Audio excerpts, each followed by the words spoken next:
మీ మోకాల నొప్పులకు ఎటువంటి సర్జరీ లేకుండా ఎపియాన్ పెయిన్ క్లినిక్ అందిస్తున్న అత్యాధునిక చికిత్స. అందరికీ నమస్కారం. ఈరోజు డిస్కస్ చేయబోతున్న సబ్జెక్ట్ ఇస్ అబౌట్ గాల్ బ్లాడర్లో స్టోన్స్. అసలు గాల్ బ్లాడర్లో స్టోన్స్ ఎందుకు వస్తాయి, ఇవి నిజంగా ప్రాణాంతకమా, ఒకవేళ మనం రైట్ టైంలో గుర్తించి వాటిని తొలగించకపోతే గాల్ బ్లాడర్లో స్టోన్స్ వస్తే ఆ స్టోన్స్కి మాత్రమే ట్రీట్మెంట్ ఇస్తామా కరిగిపోవడానికి, లేకపోతే గాల్ బ్లాడర్ని తీసేయాల్సి వస్తుందా? ఇలాంటి ఇన్ఫర్మేషన్కి సంబంధించి మనతో మాట్లాడడానికి ప్రముఖ గ్యాస్ట్రోఎంట్రాలజిస్ట్ అండ్ పీడియాట్రిక్ సర్జన్ మనతో ఉన్నారు డాక్టర్ రవికాంత్ గారు. ఆయనతో మాట్లాడదాం. సార్ నమస్తే. నమస్తే అండి. సరే, గాల్ బ్లాడర్లో స్టోన్స్ అని మనం వింటూ ఉంటాం. అది అసలు ఫస్ట్ ఎలా ఐడెంటిఫై చేస్తామండి?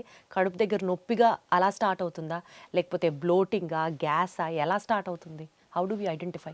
సో గాల్ బ్లాడర్ అనేది ఇప్పుడు నేను ఒకటి ఇది చూపించి చెప్తానండి.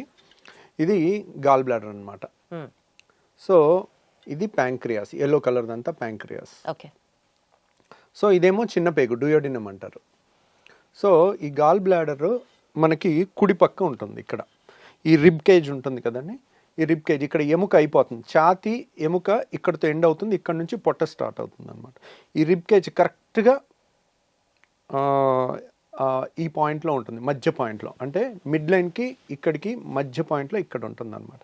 కాబట్టి కుడి పక్క నొప్పి వస్తే కనుక, బొడ్డు పైన కుడి పక్క నొప్పి వస్తే వాళ్ళకి స్కానింగ్ చేసినప్పుడు రాయి ఉంటే కనుక ఆపరేషన్ చేసుకోవాలి. సో అదే స్కానింగ్ చేస్తారు, రాయి ఉంటుంది, ఎడం పక్క నొప్పి ఉంటుంది, ఆపరేషన్ అవసరం లేదు. బొడ్డు కింద నొప్పి ఉంటుంది, ఆపరేషన్ అవసరం లేదు. రాయి ఉంది కానీ రాయి వల్ల బొడ్డు పైన కుడిపక్క మాత్రమే నొప్పి వస్తుంది దీనివల్ల. లేదంటే ఇంకా పైన కూడా రావచ్చు, రైట్ షోల్డర్ నొప్పి కూడా రావచ్చు. రైట్ షోల్డర్ నొప్పి వచ్చినా ఆపరేషన్ చేయాలి. సో నేను చెప్పే అన్నీ టెక్స్ట్ బుక్లో సువర్ణాక్షరాలతో లిఖించబడినవి. నేను చెప్పేవన్నీ ఏదో నా నోటుకు వచ్చిన సొల్లు కబుర్లు కాదండి. ఎందుకంటే మీరు జాగ్రత్తగా వినండి. చాలామంది ఏంటంటే వాళ్ళకి నచ్చినవి తీసుకుంటారు, నచ్చని విన్నట్టు వదిలేస్తారు. నేనేం చెప్తున్నాను, బొడ్డు కింద నొప్పి ఉండి రాయి ఉంటే చెయ్యొద్దు, ఎడం పక్క నొప్పి ఉంటే చెయ్యొద్దు, బొడ్డు పైన కుడిపక్క ఉంటే మాత్రమే ఆపరేషన్ చేయాలి. ఒక్కసారి వచ్చినా చెయ్యాలి. సో చాలామంది ఏమంటారు, సార్ నాకు నొప్పి వచ్చింది, స్కానింగ్ చేయించుకున్నాను, రాయి కనపడింది, నొప్పి తగ్గిపోయింది, నాకు ఇప్పుడు చేయాలా, నాకు ఇప్పుడు నొప్పి లేదు, నో పెయిన్ నో సర్జరీ అని నేను చెప్పాను ఇదివరకు మన వీడియోస్లో. గాల్ బ్లాడర్లో స్టోన్ ఉండి నో పెయిన్ నో సర్జరీ అని చెప్పాను. కానీ ఒక్కసారి కూడా వచ్చి ఉండకూడదు నొప్పి. ఒక్కసారి నొప్పి వచ్చినా సర్జరీ చేయాలి. ఏంటండి, ఒకసారి నొప్పి వచ్చి తగ్గిపోయింది కదా, ఇప్పుడు నొప్పి లేదు కదా, 6 నెలలు అయిపోయింది నొప్పి లేదు కదా, అనవసరంగా సారు రవికాంత్ సార్ కూడా కమర్షియల్ అయిపోయాడు. ఈయన దగ్గరికి ఈయనేమో నో పెయిన్ నో సర్జరీ అని యూట్యూబ్లో చెప్పారు. నేను వచ్చింది నొప్పి వచ్చింది తగ్గిపోయింది, ఇప్పుడు నొప్పి లేదు సార్, 6 నెలల నుంచి నొప్పి లేదు, అయినా వెళ్ళి కలిస్తే ఆపరేషన్ చేయాలని చెప్పారు, మీరు కూడా ఇలా అయిపోయారు ఏంటి అనే కోణంలో కూడా కొంతమంది చూస్తుంటారు. కాకపోతే నేను చెప్పేది నిశ్చితంగా వినండి. ఎందుకంటే మీరు మీ ఇంటి చుట్టుపక్కల వాళ్ళని ఎవరో ఒకళ్ళని రాళ్ళు ఉన్నాయి అనగానే నాకు రాళ్ళు ఉన్నాయని చెప్తే, అరో నాకు ఉంది, మా అత్తకు ఉంది, మా అత్త కోడలకు ఉంది, ఎప్పటి నుంచో ఉంది, 10 ఏళ్ళ నుంచి ఉంది, రాయి ఉంది, ఇప్పటిదాకా అలాగే ఉంది, నొప్పి లేదు, 10 ఏళ్ళ నుంచి 20 ఏళ్ళ నుంచి అలాగే తిరుగుతున్నాను, ఇవి వినుంటారు.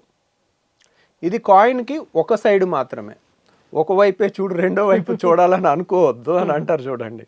ఇది కూడా అంతే. మీరు ఈ రాయి ఇరుక్కుని పచ్చకామెర్లు వచ్చి ప్రాణం మీదకి వచ్చిన వాళ్ళని మీరు చూడరు. ఈ రాయి ఇరుక్కుని మొన్న ఒక 35 ఏళ్ళ అమ్మాయి లేడీ చనిపోయారు, మీరు చూడరు. ఇది వాళ్ళు 5 నిమిషాల్లో అయిపోతుంది. నేను గాల్ బ్లాడర్ ఆపరేషన్ వీడియో కూడా అన్ఎడిటెడ్ వీడియో నేను పెట్టాను, 5 నిమిషాల్లో సర్జరీ అయిపోయింది. సో ఎందుకని, మొగ్గలో తుంచడం ఈజీ, దాన్ని బాగా నొప్పి వచ్చి యాంటీబయాటిక్స్తో తగ్గించి, మళ్ళీ చీంబట్టినా మళ్ళీ యాంటీబయాటిక్స్తో తగ్గించి, అలా 1 సంవత్సరం వరకు లాగి తర్వాత ఆపరేషన్ చేస్తే 5 నిమిషాల ఆపరేషన్ గంట ఆపరేషన్ పట్టుద్ది. గంట మత్తిచ్చి ఆపరేషన్ చేసే దానికి వచ్చే రిస్క్ 5 నిమిషాలు అయిపోయే ఆపరేషన్కి ఉండే రిస్క్ ఒకటే ఉండదు. రీసెంట్గా ఒక పేషెంట్ వచ్చారు. ఆ పేషెంట్ పాపం ఎంత బాధాకరం అనిపించిందంటే నాకు. సో ఎంతో నమ్మకంతో మన దగ్గరికి వచ్చారు. మన దగ్గరికి వచ్చేసరికి తనకి ఎప్పటి నుంచో నొప్పి ఉందా లేదా మనకు తెలియదు. మన దగ్గరికి వచ్చేసరికి పసరు సంచిలో రాయి ఉంది, అది ఈ పసర సంచిలో ఉంటే ఏ రోజు పచ్చకామెలు రాదు, ఓన్లీ నొప్పి వస్తుంది. అది దాటిపోయి పసర నాళం ఉంది.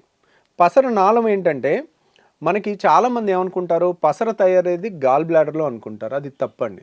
పసర తయారయ్యేది దీంట్లో, లివర్లో.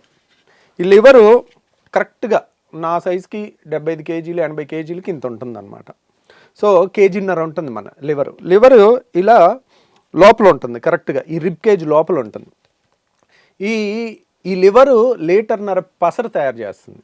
అది గాల్ బ్లాడర్లో వచ్చి ఒక గంట సేపు పావు గంట స్టోరేజ్ అయ్యి ఉండి పేగుల్లోకి వెళ్ళిపోతుంది. ఎందుకు? లివర్ తయారు చేసే పసర అనేది ఫ్యాట్ డైజెషన్కి చాలా ఇంపార్టెంట్, కొవ్వుల డైజెషన్కి. కాబట్టి అది దీంట్లో స్టోరేజ్ ఆర్గాన్ మాత్రమే. చాలామంది నాకు గాల్ బ్లాడర్ తీసేస్తున్నారు, నా పసర తయారవదు, నాకు ఆ డైజెషన్ ప్రాబ్లమ్స్ వస్తాయి అని అపోహలు అనమాట ఇవన్నీ. దీంట్లో తయారవదు. దీంట్లో 5 నిమిషాలు స్టోర్ ఉంటుంది, 10 నిమిషాలు స్టోర్ ఉంటుంది, ఒక గంట స్టోర్ ఉంటుంది. మళ్ళీ వెంటనే వెంటనే ఒకేసారి ఈ పేగులోకి వచ్చేసి పేగుల్లో కలిసిపోతుంది అనమాట. లీటర్న్నర పసర తయారవుతుంది మనిషికి పర్ డే. సో ఇది హైవే అనమాట. లివర్లో తయారవుతుంది పసర, ఇలా ఉంటుందన్నమాట. లివర్లో తయారవుతుంది పసర, పేగుల్లోకి వెళ్ళాలి. ఇది హైవే. దీంట్లో వచ్చిన రాయి దీంట్లో ఇరుక్కుంటే ప్రాబ్లం లేదు. ఒక్కోసారి దాటి పసరనాళంలో ఇరుక్కుంటే వాళ్ళకి పచ్చకామెలు వస్తుంది. ఆవిడకి 15 నుంచి 18 పచ్చకామెలతో మన దగ్గరికి వచ్చారు. తర్వాత రోజు చూసేసరికి 25 అయిపోయింది. అంత సివియర్ జాండీస్ అంత ర్యాపిడ్గా ఉండేది కొలాంజైటిస్ అనే కండిషన్లో వస్తుంది. ఎప్పుడైతే రాయి ఇరుక్కుపోతుందో, చలి జ్వరం అంటే ఒక సిస్టము డ్రైనేజ్ అంతా ఫ్లో అవుతుంటే మనకే ప్రాబ్లం ఉండదు. ఎక్కడైనా ఆగిపోతే అక్కడంతా మురిగిపోయి కుళ్ళిపోయి దాంట్లో బ్యాక్టీరియా పెరిగి అవంతా బ్లడ్లోకి విషాన్ని చిమ్ముతూ ఉంటాయి. అప్పుడు లైఫ్ రిస్క్ ఉంటుందన్నమాట. దాన్ని కొలాంజైటిస్ అంటారు. సో ఈ పేషెంట్కి ఇంకా ఎమర్జెన్సీలో ఈఆర్సిపి అనే ఆపరేషన్ చేయాల్సి వచ్చింది. ఈఆర్సిపి చేసి డైరెక్ట్ గాల్ బ్లాడర్లో స్టోన్ తీసినా సరిపోదు. ఈ పసరనాళం అనేది చాలా చిన్నది, అది పేగులోంచి వెళ్ళి తీయాలి, నోటి ద్వారా వెళ్ళి పేగులోంచి తీయాలి. పసర సంచి ఏంటంటే బొడ్డు దగ్గర నుంచి చిన్న హోల్ వేసి ఇక్కడ నుంచి తీసేస్తాం. కానీ పసరనాళం ప్యాంక్రియాస్ మధ్యలో ఉంటుంది, దాన్ని ఆపరేషన్ ద్వారా తీయలేం, నోటి ద్వారా మాత్రమే తీయాలి. పసరనాళంలో ఉండే రాయి, ఆ రాయి తీసి అంతంత పెద్ద పెద్ద రాళ్ళు చాలా ఉండేసరికి అవి రావటం చాలా కష్టమయ్యి అదే పేషెంట్కి ప్యాంక్రటైటిస్ కూడా వచ్చి పేషెంట్ చనిపోవటం జరిగింది. అయ్యో. సో నేను ఈ 10 ఏళ్లలో గాల్ బ్లాడర్తో స్టోన్తో చనిపోవటం ఫస్ట్ టైం చూసి షాక్ అయిపోయాను. నేను ఎప్పుడో చూస్తున్నాను, కానీ నేను చూసిన వాళ్ళందరూ 50 ఏళ్ళు 60 ఏళ్ళు దాటిన తర్వాత చనిపోయారు. కాబట్టి 60-70 ఏళ్ళు దాటిన తర్వాత చనిపోతే అంత బాధ అనిపించదు. ఈవిడిది మాత్రం ఆ భర్త ఏడుపులు, 2 పిల్లలు అనాథలు అయిపోయిన పిల్లల ఏడుపులు చూసిన తర్వాత 2 రోజులు నిద్రపట్టలే నాకు. ఇంత చిన్న ప్రాబ్లంకి అనవసరంగా భయపడి పెద్దానికి 5 నిమిషాలు అయ్యే ఆపరేషన్కి 100 క్వశ్చన్లు అడిగి నిజంగా అవసరమా డాక్టర్ గారు అని మమ్మల్ని అనుమానంతో చూసి మనకెందుకు వచ్చిన గొడవలే గట్టిగా చెప్పడం ఎందుకని అనిపించే స్టేజ్ తీసుకొస్తున్నారు. అట్లా తీసుకురాకండి. నేను చెప్పిన రూల్ నెంబర్ 1 గోల్డెన్ రూల్ గుర్తుపెట్టుకోండి. గాల్ బ్లాడర్లో స్టోన్ ఉంది, కుడి పక్క నొప్పి వచ్చింది, బొడ్డు పైన కుడి పక్క, మిగిలిన ఎక్కడ నొప్పి వచ్చినా చేయించుకోవద్దు, ఇక్కడ వస్తే చేయించుకోండి. అయినా కానీ కన్సెషన్ అడగండి. నాకు వచ్చి తగ్గిపోయింది, ఒక్కసారి వచ్చింది, 2 సార్లే వచ్చింది, పచ్చకామెలు లేదా, అలాంటి పెట్టుకోకండి. ఈ రూల్ అనేది మీరు పాటిస్తే మీకు సేఫ్టీ. మాకేముంది, మేం కాదు పడేది, మేము బాధపడగలం, ఒకరోజు జాలి పడగలం, ఒకరోజు, అంతేగాని మీ ఫ్యామిలీకి ఎక్కువ నష్టం జరుగుతుంది. సో ఇలా ఇంత సింపుల్ ప్రాబ్లమ్ని పెద్ద చేసుకోకండి. ఆ రూల్ అనేది గుర్తుపెట్టుకోండి. ఇంకొకటి, పెయిన్ ఉండదు కానీ ఫ్యాటీ డిస్పెప్సియా అంటారు. ఆయిల్ ఫుడ్ తిన్న వెంటనే మీకు గాల్ బ్లాడర్లో రాయి ఉంటే ఒకే ఒక పరీక్ష, ఈ పరీక్ష కూడా ఎక్కడ పుస్తకాల్లో ఉండదండి, ఇది కూడా ప్రాక్టికల్ కానీ చాలా యూస్ఫుల్. వాళ్ళు పప్పన్నం తిన్నారనుకోండి, వాళ్ళకి నొప్పి రాదు. అదే పప్పన్నంలో 3 చెంచాలు నెయ్యి వేసుకుని తింటే, ఎప్పుడైతే నెయ్యి ఫుడ్ నూనె ఫుడ్ తిన్నాం అనుకోండి, తినగానే వాళ్ళకి పసర సంచి నొక్కుంటుంది, పసర సంచిలో కాన్సన్ట్రేట్ అయ్యి నొక్కుంటుంది, ఒకేసారి పసర రిలీజ్ అవ్వాలి. ఎందుకు? ఆయిల్ ఫుడ్కి డైజెషన్ పసర కావాలి. సో నొక్కునేసరికి ఆ రాయి దగ్గర ఇరుక్కుని నొప్పి వస్తుంది అనమాట. అది బయటకు వచ్చే టైంలో ఇక్కడ చూడండి, ఇది ఒకేసారి నొక్కుంటే ఈ రాయి అంతా ఇక్కడికి వచ్చి ఇరుక్కుంటుంది, అందువల్ల నొప్పి వస్తుంది. సో నొప్పి కానీ ఇబ్బంది కానీ వస్తుంది తిన్న తర్వాత. కొంతమంది నాన్ వెజ్ తింటే నొప్పి వస్తుంది అనుకుంటారు. నాన్ వెజ్లో మసాలాలు కూడా ఉంటాయి, మసాలా వల్ల కాదు, నాన్ వెజ్లో చాలా ఆయిల్ ఉంటుంది, ఆ ఆయిల్ వల్ల నొప్పి వస్తుంది. సో కాకపోతే ఫ్యాటీ డిస్పెప్సియా వాళ్ళు నాన్ వెజ్ చికెన్ కాకపోయినా కానీ పప్పన్నంలో అయినా 4 చెంచాలు నెయ్యి వేసుకుంటే వస్తుంది. సో ఇదొక టెస్ట్ అండి. దీంట్లో ప్లస్ వచ్చినా కానీ మీరు వచ్చి మీ అంతటి మీరు వాలంటీర్ చేసి డాక్టర్ గారు నాకు ఈ సమస్య ఉంది, మీరు చెప్పింది క్లియర్గా సరిపోతుంది, హ్యాపీగా చేసేసుకోండి, మా దగ్గర కాకపోయినా మీ దగ్గరలో ఎక్కడ ఏ డాక్టర్నా చేయించుకోండి, ఏం పర్వాలేదు. సో పావు గంటలో యాక్చువల్గా అయితే 5 నిమిషాలేనండి ఈ ఆపరేషన్ కరెక్ట్గా నేను చేసేది. మత్తు ఇవ్వటం పావు గంట, మత్తులోంచి బయటికి రావటం పావు గంట. ఎర్లీ స్టేజ్లో వస్తే అంత ఈజీగా అవుతుంది. సో బేసికల్గా అండి ఇందాక మీరు చెప్పినట్లుగా గాల్ బ్లాడర్లో స్టోన్ ఉంటే పొత్తి కడుపు కింద భాగంలో కానివచ్చు, బొడ్డు కింద భాగం కానీ అవన్నీ అసలు ఎందుకు వస్తాయి నొప్పి? గాల్ బ్లాడర్ అంటే అక్కడే కదా నొప్పి రావాలి కాదా? అంటే వాళ్ళకి వేరే ప్రాబ్లం ఉంటుంది. ఆ నొప్పి మళ్ళీ వేరే కేసు. యాక్చువల్గా నొప్పికి 100 కారణాలు ఉండొచ్చు. ఓకే, గాల్ బ్లాడర్ వల్లే అయ్యి ఉండాలి. వాళ్ళకి స్కానింగ్ చేస్తే గాల్ బ్లాడర్ స్టోన్ కనపడుతుంది. అంటే ఆ నొప్పి అనేది వేరే కేసు, ఈ గాల్ బ్లాడర్లో స్టోన్ అనేది వేరే కేసు. ప్లస్ ఇప్పటికి కూడా గాల్ బ్లాడర్ చాలా మంది జనరల్ చెకప్ చేస్తారండి, చేస్తే స్టోన్ కనపడుతుంది. దానికి భయపడక్కర్లా, ఎందుకు నొప్పి లేదు మీకు. అది స్టోన్ ఉంది, స్టోన్ ఉంటే మీకు అన్నిసార్లు నొప్పి రావాలని రూల్ ఏం లేదు. స్టోన్ ఉండి నొప్పి లేకపోతే 20 ఏళ్ళైనా అలాగే ఉండండి. నేనేమి చేయించుకోమని చెప్పట్లా. నేను అడిగింది 2 కుడిపక్క నొప్పి వచ్చినా ఇక్కడ కుడిపక్క ఎనీ సైడ్ ఇక్కడ నుంచి ఛాతీ చెస్ట్ మన కుడి భుజం వరకు ఎక్కడ నొప్పి వచ్చినా చేసుకోండి. ఫ్యాటీ డిస్పెప్సియా అంటే ఆయిల్ ఫుడ్ తింటే ఇబ్బంది కలిగినప్పుడు కడుపులో తెలియని ఇబ్బంది కలుగుతుంది. ఈ 2 కండిషన్స్ ఉంటే మాత్రం అశ్రద్ధ చేయాలి. అసలు ఈ గాల్ బ్లాడర్లో స్టోన్స్ అనేవి ఎందుకు వస్తాయి డాక్టర్ గారు? గాల్ బ్లాడర్లో స్టోన్స్ అనేది దానికి పిగ్మెంట్ స్టోన్స్ అని ఉంటాయి, కొలెస్ట్రాల్ స్టోన్స్ అని ఉంటాయండి. దీనికి పలానా కారణం అని ఉండదండి. అవి stone composition cholesterol stones, non cholesterol stones, pigment stones అని ఉంటాయి. సో ఎందువల్ల అనేది ఒక్కోసారి ఖచ్చితంగా చెప్పలేము. ఫ్యాటీ ఫర్టైల్ ఫిమేల్ ఆఫ్ 40 ఇయర్స్లో వస్తుంది. అంటే ఫ్యాటీ అంటే లావున్న వాళ్ళకి వస్తుంది. సడన్గా బరువు తగ్గిన వాళ్ళకి కూడా రావచ్చు. అంటే మీరు సడన్గా ఉపవాసాలు చేసి ఒక 15 కేజీలు దగ్గర అనుకోండి, ఈ పసర కాన్సన్ట్రేషన్ ఎక్కువ ఉంటుంది, అలాంటి వాళ్ళకి రావచ్చు. ఫ్యాటీ ఫర్టైల్ అంటే ఫర్టైల్ ఏజ్లో ఉన్నవాళ్ళు, అంటే 15 to 40 ఇయర్స్. ఫిమేల్స్లో ఎక్కువ ఉంటాయి మేల్స్ కన్నా స్టోన్స్. ఆ 40 ఇయర్స్ లోపల కానీ 40 ఇయర్స్ అరౌండ్ ఉన్న వాళ్ళకి ఎక్కువ వస్తుంది అనమాట. ఇలా వస్తుంది. కానీ ఎందుకు అనేది అది బైల్ కాన్సన్ట్రేషన్ ఎక్కువ ఉన్నప్పుడు, పసర కాన్సన్ట్రేషన్ ఎక్కువ ఉన్నప్పుడు అవి ఒక స్టోన్ ఫామ్ అవ్వాలంటే మీకు ఒక్కొక్క పొర దాంట్లో తయారవ్వాలంటే మీకు ఆల్మోస్ట్ ఒక 10 ఏళ్ళు పట్టుద్ది. ఈ సైజు స్టోన్ రావాలంటే వెంటనే వచ్చేవి, అవి స్లోగానే వస్తాయి అన్లెస్ మరీ కాన్సన్ట్రేటెడ్ బైల్ ఉంటే తప్పితే. సో బేసికల్గా ఇప్పుడు మీరు చెప్పినట్లుగా ఇమ్మీడియట్గా సర్జరీ చేసేసాం అనుకోండి, వాళ్ళు తిరిగి వాళ్ళ నార్మల్ లైఫ్ స్టైల్కి వచ్చేయచ్చా? ఈరోజు మార్నింగ్ ఆపరేషన్ చేస్తే రేపు మార్నింగ్ ఇంటికి వెళ్ళిపోతారు. 3వ రోజు నుంచి అన్ని పనులు చేసుకోవచ్చు. ఓకే, కోత ఉండదు, కుట్టు ఉండదు. లాప్రోస్కోపీ ద్వారా తినాలి, ఇంకా ఫ్యాటీ ఫుడ్స్ తినకూడదు, అన్ని తినొచ్చు. అప్పుడు ఫుల్గా తినొచ్చు. ఓకే, ఎందుకంటే అప్పుడు ఫుల్గా ఆయిల్ ఫుడ్ తిన్నా కానీ పసర సంచి నొక్కుకోదుగా, పసర సంచే లేదు, డైరెక్ట్ లివర్లో తయారవుతుంది పసర, పేగుల్లోకి వెళ్ళిపోతుంది. హైవే ఉంది మనకి, కామన్ బైల్ డక్ట్ అనేది. గాల్ బ్లాడర్తో పనే లేదు. అది చాలా మంది అంటుంటారు, డాక్టర్ గారు దేవుడు నాకు గాల్ బ్లాడర్ ఇచ్చాడంటే దానికి ఏదో ఒక పని ఉండి ఉంటుంది కదా, మీరు తీసేస్తే ఎందుకు దానివల్ల నేను ఎన్ని బాధలు పడతానో తర్వాత మీకు ఎలా అవనని మీరు గ్యారెంటీ ఎలా ఇస్తారు? ఏమండి, మనం ఊరికే తీయట్లా, దాంట్లో రాయి ఉంది, దానివల్ల ఇబ్బంది ఉంది, దాన్ని ఉంచుకోవటం వల్ల నష్టం చాలా ఎక్కువ ఉంది, అందుకని తీస్తున్నాం. మీరు రెండో వైపు చూడలేదు కదా, రెండో వైపు మేము చూస్తాం. మీకు చూసే ధైర్యం ఉంటే నా దగ్గరికి రండి.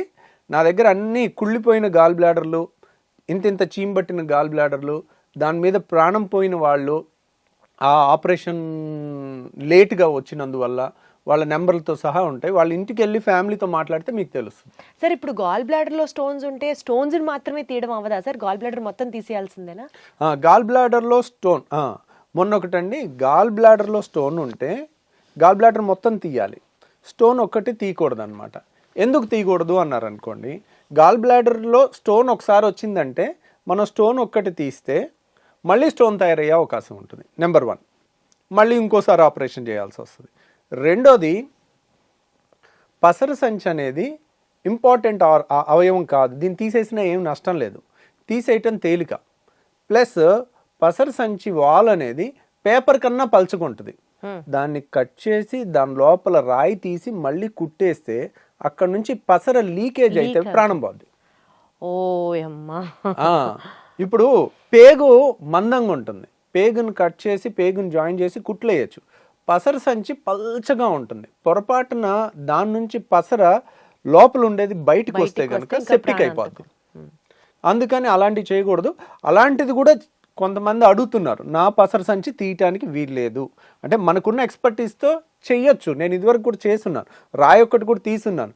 చాలామంది ఏంటంటే చైనాలో ఒక డాక్టరు ఓన్లీ పసర సంచి తీయకుండా రాయి తీస్తున్నాడని చెప్పి అక్కడ దాకా వెళ్ళి అది చేసి ఆ సర్జరీని లైవ్ తీసుకుని దాన్ని పోస్ట్ చేశారు. ఇదే చెప్తుంది, ఇది విపరీతం.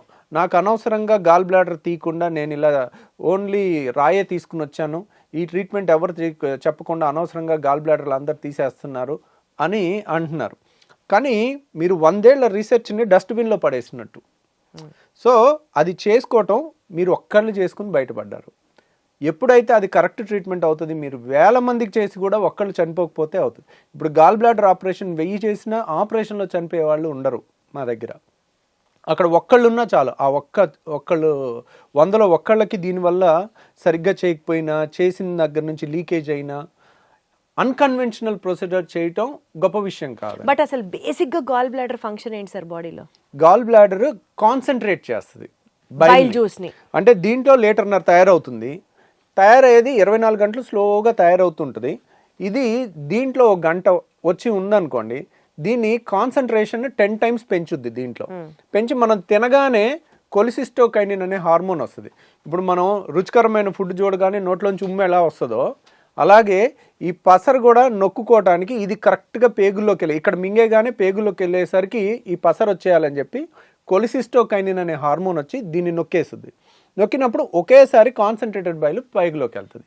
అది లేదనుకోండి, ఈ లివర్ నుంచి డైరెక్ట్గా ఈ పసరనాళంలోంచే స్టోర్ ఉండి దాంట్లోంచే వెళ్ళిపోద్ది. కాబట్టి యాజ్ సచ్గా గాల్ బ్లాడర్ తీసేసినా మనకి పెద్ద నష్టమేం లేదు. రైట్. అంటే ఎందుకు దాన్ని అట్లా సేవ్ చేసుకోవాలి అని? ఇప్పుడు కిడ్నీలో రాయి ఉందనుకోండి, కిడ్నీ తీసేయము, 600 అయినా రాయే తీస్తాం. ఎందుకు? కిడ్నీ అనేది వైటల్ ఆర్గాన్, కిడ్నీ చాలా ముఖ్యమైన అవయవం. కిడ్నీ పోతే, కిడ్నీ ఫెయిల్ అయితే చాలా డేంజరస్ థింగ్స్, లైఫ్ అనేది నరకం కింద ఉంటుంది. గాల్ బ్లాడర్ పోతే ఏముండదు. అలాగా కొన్ని వేల గాల్ బ్లాడర్ తీసేసాం. ఇప్పుడు చాలామంది ఏంటంటే, ఇప్పుడు నేను తొడగొడితే వర్షం పడింది అనుకోండి, నేను తొడగొట్టినందుకు వర్షం పడలేదు. అది ఇది కూడా అంతే. గాల్ బ్లాడర్ తీసేశారు, ఓ సంవత్సరం తర్వాత వాళ్ళకి జలుబు వచ్చినా నాకు గాల్ బ్లాడర్ అప్పుడు తీసేసిన తర్వాతే జలుబు వచ్చిందని లింక్ చేశారనుకోండి, దెర్ ఇస్ నో రిలేషన్. నాకు గ్యాస్ ట్రబుల్ వచ్చింది, వేరే కారణం వల్ల రాయొచ్చు. మీరు ఏదైనా బయట తిని ఉండొచ్చు, ఇన్ఫెక్షన్స్ వచ్చి ఉండొచ్చు, రకరకాల కారణం ఉండొచ్చు. అలా 1% లింక్ చేయకూడదు. గాల్ బ్లాడర్ ని తీసేయడం వల్ల ఎలాంటి నష్టము లేదు బాడీకి, లేదు. అది ఇంకా దాంట్లో స్టోన్ ఏర్పడితే అది ఉంచుకుంటేనే ఇంకా చాలా తీయట్లేదు. నాకు తీయట్లేదు, నార్మల్ ఉన్న వాళ్ళకి తీయట్లా. దాంట్లో రాయుండి ప్రాబ్లం ఉన్న వాళ్ళకి, రాయుండి కూడా నొప్పి లేకపోతే తీయొద్దు అంటున్నా కదా. ఇంత క్లియర్ గా ఎవరు చెప్తారు సార్? ఇంత చెప్పినా కూడా ఇంకా ఏమన్నా దానికి ప్రాబ్లం ఎక్కడంటే, రాయుండి ఎక్కడ నొప్పి ఉండకూడదు అక్కడ నొప్పి ఉన్నా కానీ వెయిట్ చేస్తారు. రైట్, అది తప్పు. ఇంతకంటే క్లియర్గా ఎక్స్ప్లెయిన్ ఎవ్వరు ఇంత సింప్లిఫై చేసి చెప్పారండి. సో దయచేసి మీ భయాలన్నీ పక్కన పెట్టేసి నేను ఎప్పుడు చెప్తున్నట్లుగానే డాక్టర్ మీద నమ్మకం ఉంచుకోండి. అది మీకు మంచిది, అందరికీ మంచిది. Thank you so much sir. Thank you అండి.